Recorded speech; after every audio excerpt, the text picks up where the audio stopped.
मैं सिर्फ एक गोल घूमता हुआ समय चक्र नहीं, आप लोगों के जीवन को खुशहाल और स्वस्थ रखने का मुख्य स्रोत भी हूँ। कहीं कहीं मुझे माँ का दर्जा भी दिया गया है, धरती माँ। हाँ, मैं भी एक माँ ही हूँ जो बच्चों को हमेशा स्वस्थ और प्रसन्न देखना चाहती हूँ। पर कभी ये सोचा है किसी ने कि आज इस माँ की क्या हालत कर दी आप लोगों ने? इस पूरी सृष्टि को शुद्ध हवा देते देते आज हालत यह हो गई है कि आज मुझे खुद शुद्ध हवा के लिए तरसना पड़ रहा है। जानते हैं आपकी इस भयानक बदलाव का जिम्मेदार कौन है? आप लोग, सिर्फ आप। मेरे बारे में लिखना, भाषण देना और अर्थ डे मनाना बहुत आसान है, पर आप लोगों के दिए जख्म अब नासूर बनते जा रहे हैं। मौका हाथ से निकलने वाला है, बस कुछ ही सालों की बात है। बचा लो मुझे, बचा लो, वरना एक दिन ऐसा आएगा कि तुम्हें बचाने वाला कोई नहीं रहेगा। पानी के बीच घिरे रहोगे पर पीने को पानी नहीं मिलेगा। कहीं तपती गर्मी के प्रकोप से ठंडी छांव ढूंढते फिरोगे और दूर दूर तक पेड़ों की जगह सूखे पेड़ों की लाशें नजर आएंगी। और इस सब के जिम्मेदार होंगे आप खुद, क्योंकि मैंने तो आपको जीने के लिए शुद्ध हवा, शुद्ध पानी और शुद्ध वातावरण जैसे अनमोल तोहफे दिए थे। एनवायरनमेंट को लेकर आज एक ही बात की जा रही है कि हमारा सांस लेना अगर दूभर हुआ है तो उसकी वजह है प्लास्टिक।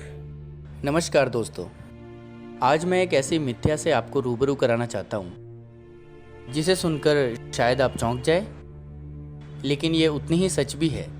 दोस्तों, एक्चुअली आजकल हर जगह पर दो तस्वीरें दिखाई जाती है, एक तकरीबन 50 साल पुरानी और एक अभी की लेटेस्ट। वीडियो देखकर तो आप समझ ही गए होंगे कि आखिर ये फ़र्क आया क्यों। ज़मीन वही है, पानी वही है और तो और पेड़ पौधे भी वही हैं। मैं बताता हूँ, ये भयानक स्थिति आई है हमारी आधुनिकता की वजह से। इन जंगलों से हमें शुद्ध हवा मिलती थी, लेकिन हमने इनको काट काट कर बड़ी बड़ी बिल्डिंग्स और कॉलोनीज बना दी। जिंदगी जीने के लिए हमें 5 पार्टिकल्स की जरूरत होती है, लेकिन इस 5 तत्वों को हम खुद जहरीला बना रहे हैं, जैसे हवा, पानी, वायुमंडल और तो और हमने मिट्टी को भी नहीं छोड़ा। मिट्टी के कण कण में आज एक खतरनाक पॉइजन फैल चुका है जिसका नाम है प्लास्टिक। जी हाँ, प्लास्टिक। आपको पता है प्लास्टिक किसे कहते हैं? प्लास्टिक कहते किसे हैं, आइए आपको बताते हैं। इंसान अगर अपने जीवन में सबसे ज़्यादा कोई चीज़ इस्तेमाल करता है तो वह है प्लास्टिक। 1863 यानी 1863 को जब प्लास्टिक का आविष्कार हुआ होगा, तब शायद ही किसी ने सोचा होगा कि ये हमारी ज़िंदगी के साथ साथ हमारे घरों और हमारे शरीर में भी अपनी जगह बना लेगा। प्लास्टिक बैग्स अक्सर यूज एंड थ्रो होते हैं, जिसकी वजह से प्लास्टिक पॉल्यूशन दिन ब दिन बढ़ता जा रहा है। क्योंकि प्लास्टिक के एक बैग को अगर हम ज़मीन में गाड़ दें तो उसे पूरी तरह मेल्ट होने में करीब 1000 साल लगेंगे। और इसी प्लास्टिक बैग्स और बोतल के नाली और गटर में इकट्ठा होने के कारण कई शहर बाढ़ जैसी आपदा झेल चुके हैं, जिसके कारण कई लोगों को अपनी जान से हाथ धोना पड़ा और कई करोड़ों का नुकसान झेलना पड़ा। साथ ही साथ उस गंदे और रुपए पानी से कई तरह की बीमारियां फैली, जिसकी वजह से और भी जाने गई। और अभी भी ये सिलसिला बदस्तूर चल रहा है। वजह सिर्फ एक ही है, प्लास्टिक के प्रति हमारी लापरवाही। हम अक्सर प्लास्टिक बैग्स और बॉटल को कहीं भी फेंक देते हैं। असल में प्लास्टिक आज एनवायरनमेंट के लिए खतरा बन चुका है और उसकी वजह है हम खुद, हमारी लापरवाही, हमारी नासमझी है। अगर हम प्लास्टिक वेस्ट को प्रॉपर्ली सेव करें या वेस्ट को प्रॉपर्ली डस्टबिन में डंप करें तो उसका रिसाइकल हो सकता है। हमारी नासमझी हमारी बर्बादी का कारण है।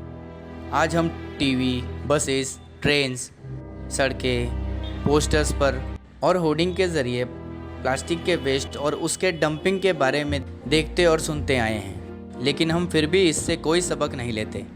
अगर हमें आने वाली जनरेशन को प्योर हवा और पानी देना है तो हमें प्लास्टिक का यूज़ और उसका वेस्ट कलेक्शन को अपनी लाइफ में इंक्लूड करना पड़ेगा। साथ ही साथ हमारे बच्चों को इस बारे में भी अवेयर करना होगा कि प्लास्टिक का वेस्ट कहाँ डालना है, और ये बताना भी हमारी जिम्मेदारी होगी। आपके द्वारा सही जगह डाला गया कचरा अच्छे से सफाई करके रिसाइकल होके एक नए फॉर्म में मार्केट में आएगा। इससे पोल्यूशन कंट्रोल होगा और नया प्लास्टिक भी नहीं बनेगा। और हमारे लिए ये जानना भी ज़रूरी है, क्या वाकई प्लास्टिक हमारे लिए खतरनाक पार्टिकल है? इसीलिए हमें प्लास्टिक या पॉलीथीन से होने वाली प्रदूषण से बचने के लिए आगे बढ़ चढ़ कर आना होगा और अपने अपने लेवल पर इस नुकसान से निपटने के लिए पार्टिसिपेट करना होगा। साथ ही साथ हर एक सेग्रीगेट वेस्ट को अलग अलग डस्टबिन में डालना चाहिए, मतलब ड्राई वेस्ट को अलग डस्टबिन और वेट वेस्ट को अलग डस्टबिन। जागरूकता तो शुरू हो चुकी है, पर इसे हम अपने घर से ही शुरू करें तो 20 साल के बाद एक नया भारत देख पाएंगे, जिसमें हवा, पानी, मिट्टी ये सब प्योर होंगे। पर ये उतना सच नहीं है जितना कि हम सोचते हैं। अगर हम आज पेपर बैग इस्तेमाल करते हैं तो ये भी एक तरीके से एनवायरनमेंट को नुकसान पहुंचाने जैसा ही होता है, क्योंकि पेपर बनाने के लिए हमें पेड़ पौधों को काटना पड़ता है। और अगर हम पेड़ पौधे काटेंगे तो आप खुद ही सोच लो, प्लास्टिक एनवायरनमेंट के लिए नुकसानदायक तो है ही, हाँ, लेकिन अगर इसे अच्छे से रिसाइकल करें तो इसके नुकसान से हम बच सकते हैं।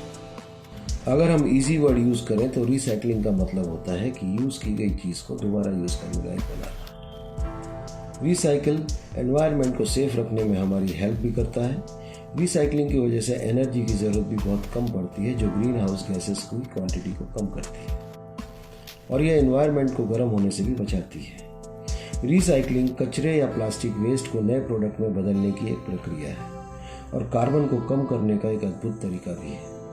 आमतौर पर ग्लास, पेपर, प्लास्टिक, एल्युमिनियम जैसे पदार्थों को रिसाइकिल किया जाता था, पर आज हम बात प्लास्टिक की कर रहे हैं, क्योंकि ये माना जा रहा है कि एनवायरनमेंट का बैलेंस बिगाड़ देने में प्लास्टिक का सबसे अहम योगदान है। हो सकता है, पर अगर हम फ्यूचर और अपनी नेक्स्ट जनरेशन की सिक्योरिटी चाहते हैं तो हमें रिसाइकलिंग पर ज़्यादा से ज़्यादा ध्यान देना होगा।